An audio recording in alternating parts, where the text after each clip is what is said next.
Shio, Gasolina, Dogwado, Aya, Ashkaya, Ani, Guduogi, Elwode, again. Hello, my name is Gasolina, and I'm one of the men who comes from our Cherokee mother town, Gadua. I have a couple of kids that I look after. Not all of them are actually mine. So my child is named Woloshi. He's a young boy. He's about maybe 8 years old. We call him Woloshi because if you've ever looked at a frog, when you get up close to it, it'll just kind of watch you, but it don't really move, right? So that's why we call him Woloshi. But I also have a number of nieces and nephews who are, of course, my sister's children that I help educate and mentor. My name is Elizabeth Braxton. I am the mother of 9 children. My eldest is Molly. She's 18 now. She got married last year. Judy is 17, and they are both stepdaughters. And then my eldest daughter, Betsy, is 13. George is 12. Corbin is 10. Carter is 9. Nancy is 7. Alicia is 4. And the baby, Dickie, he's only 10 months old. When it comes to educating our children, we use a lot of stories and oral histories. So in a lot of instances, we never outright scold our children because we want them to be able to witness and experience the world around them. But these stories are meant to serve as a way to help guide them in the sense that if they do something wrong, how to correct that behavior. If they've done something harmful, how can they make amends? Because even in the instance of making mistakes, there is a lesson to be learned in correcting those mistakes. And we hope that that education is something that's going to help guide them throughout their lifetime. The education of my children has been a large question lately. Up until this point, the children have been educated by tutors. We have employed a tutor at our home.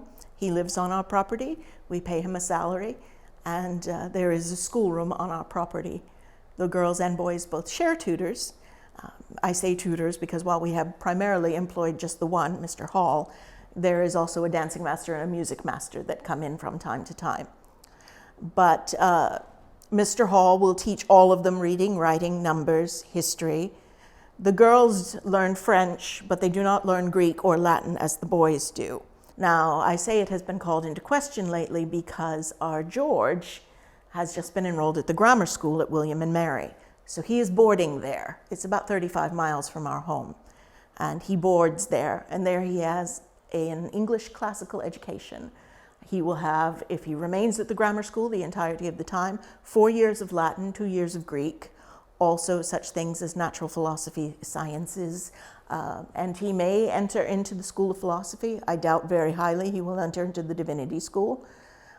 But it is a different sort of education.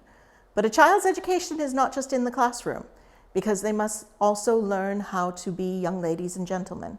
And for the girls, that means managing a household, and that means managing slaves, for the boys too.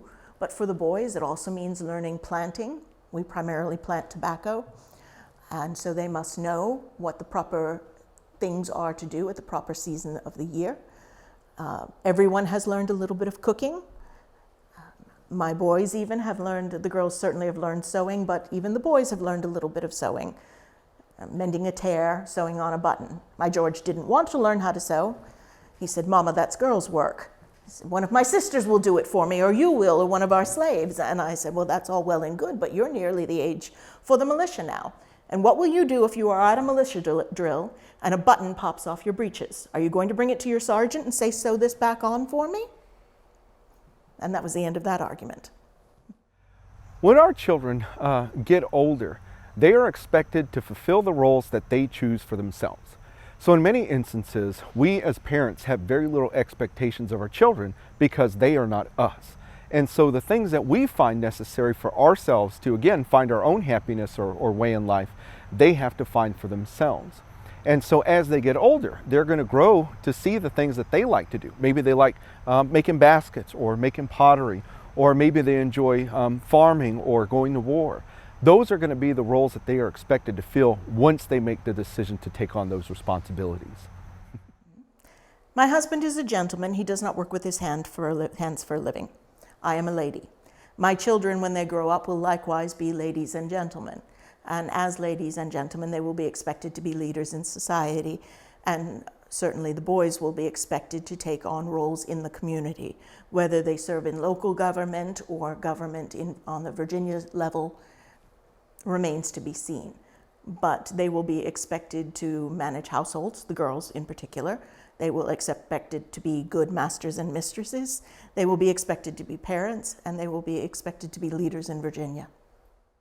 What I'd like most from my children is, as they get older, the experiences that they've had throughout their lifetime are able to shape them and give them a sense of self.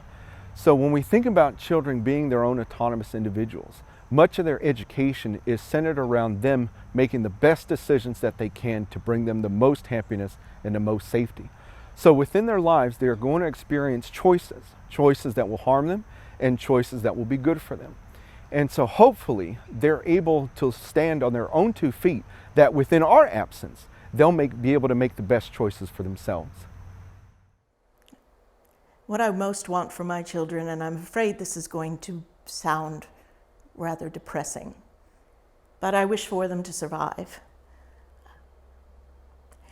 If you can survive your childhood years past the age of, say, 8 or 9, you can generally expect to live a long life. And so what I want most for them is long and happy and successful lives.